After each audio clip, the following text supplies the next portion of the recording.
I've been making pies for about 10 years now. Pizza Daddy came about because an ex of mine used to call me Daddy. And then I started teaching people how to make pies, and I went to back to Baltimore for a year to open a Pauly G's there.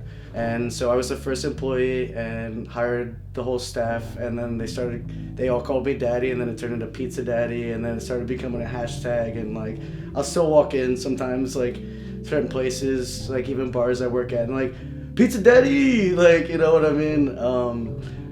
So the cobwebs came because I am trans, and everyone's different, and I debated getting top surgery, and I realized I fucking hate surgery and don't want to get cut open, and like it was my own decision. Like, obviously I support whatever anyone wants to do. There's no real reason why I got spider webs. I just thought they'd look cool. Let's be real, sometimes you just get tattoos because they look cool. It's from the song by Fleetwood Mac called Sarah. I dated this girl for 7 years, and she passed away, and I got it while she was still around. We broke up for like a second, and I took a bus like 5 fucking hours to show up on her doorstep and be like, this is not gonna happen right now. And we ended up staying together, got her to move back to New York, and got this tattoo with her. And at first I was a little bitter about it just because I was, mourning a little bit. So I wanted to cover it up for a second, and Liam was like, I think you should just like wait a year. And I did, and I was like, thank you so fucking much for convincing me to wait, because now it's, it means the most, and there's no, bitterness or grief or anything like that. It's solid and just nothing but love, you know what I mean? I am drawn to reflections, right? I feel like if I see something that I connect with, it's probably because it's similar to how I feel, or similar to how I look, or similar to what I'm going through at the time. I have leaves on me a lot of places. It's mainly women, nature, and references to music and movies. So, these two in particular really feel like I have little versions of myself and things that I've been through that kind of just remind me to keep moving, to like just put one foot in front of the other. This one, I think what I connected to a lot was the hair, really drawn to high heels. So I have 3 Prince tattoos and growing. My first one is here, and it says pink cashmere with his beautiful made up eye, as in makeup eye. And then I went for Get Off, which is 1991. Get Off at the MTV Music Awards in the assless, cut out yellow ensemble. And then my other tattoo is 1988 Love Sexy Tour of his polka dot suit, but I just got the legs and the boots.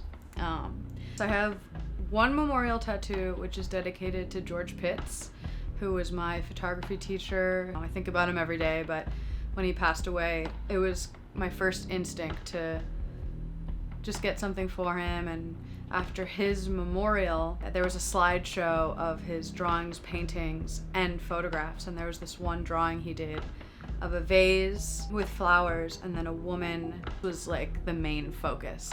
And there were heels. It was ominous and obvious, but beautiful. And I just wanted to take the vase with the flowers and then put his dates, very tiny.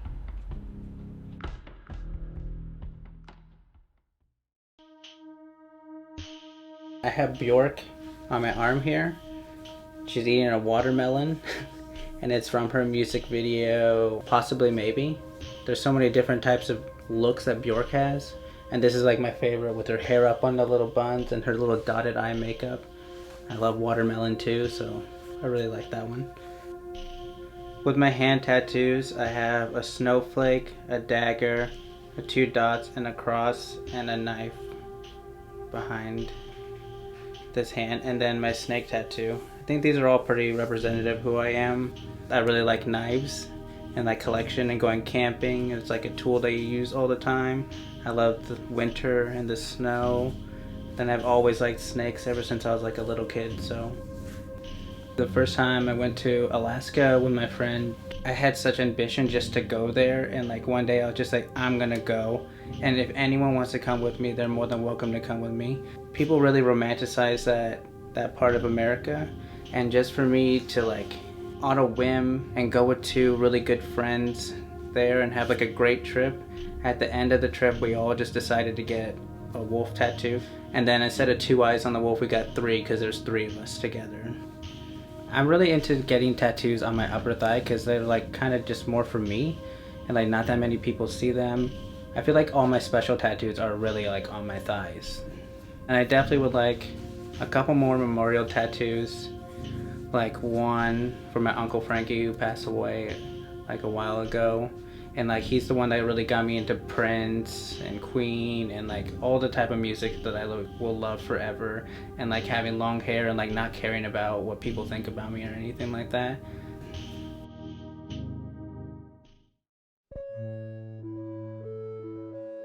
With my Bowie tattoo over here, my mom was the biggest David Bowie, is the biggest David Bowie fan.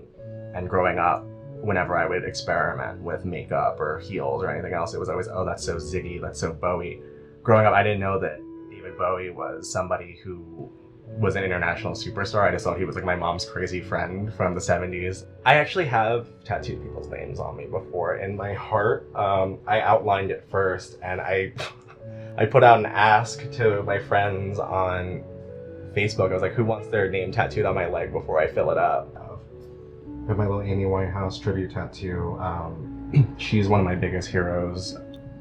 So when she passed, it was a really hard time for me. This is the first tattoo I got legally as an 18-year-old. So my Homer Simpson tattoo right down here, this is from the episode when Homer starts working from home and gets really fat.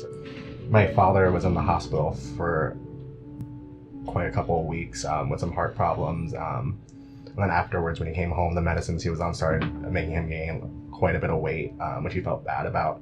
So as a dedication, we both loved The Simpsons, and my earliest memories are watching The Simpsons together. So I decided I would add little Moo Moo Homer onto my leg to give him a little tribute and make him feel a little bit better about it.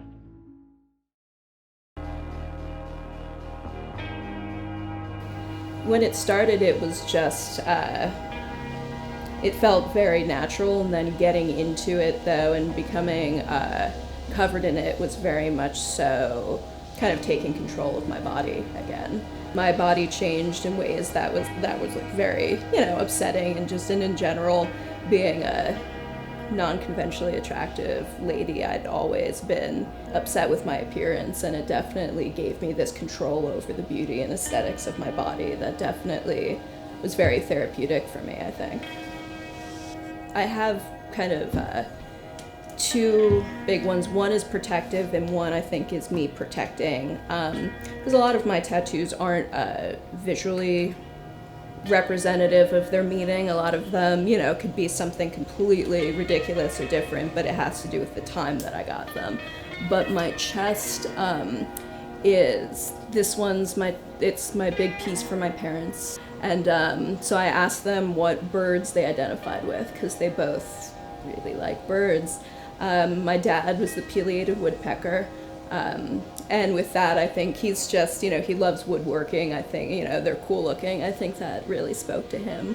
But I was very interested when my mom chose a hawk, because she is exactly opposite from what we think of with hawk-like.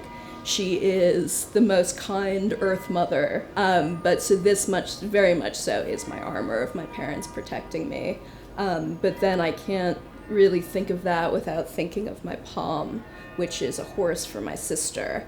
And my sister is autistic, and I feel, she in so many ways has taught me so much, but there also is a certain level of protectiveness I'll always have with her. Like, we're going to, be together, and I'll be, making sure that no one fucks with her until the day I die. The energy of horses and stuff means so much to her.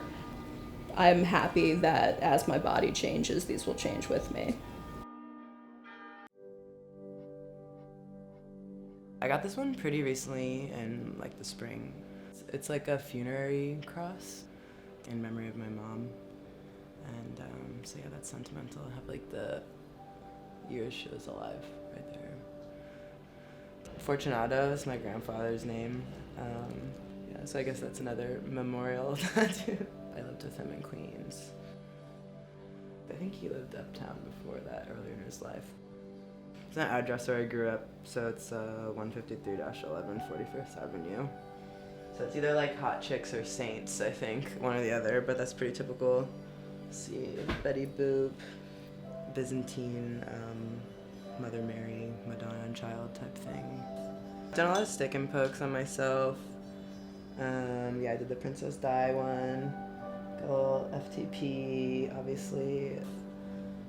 Anarchy, I don't know, all the stuff on my knees, yeah, it's just stick and pokes I've done.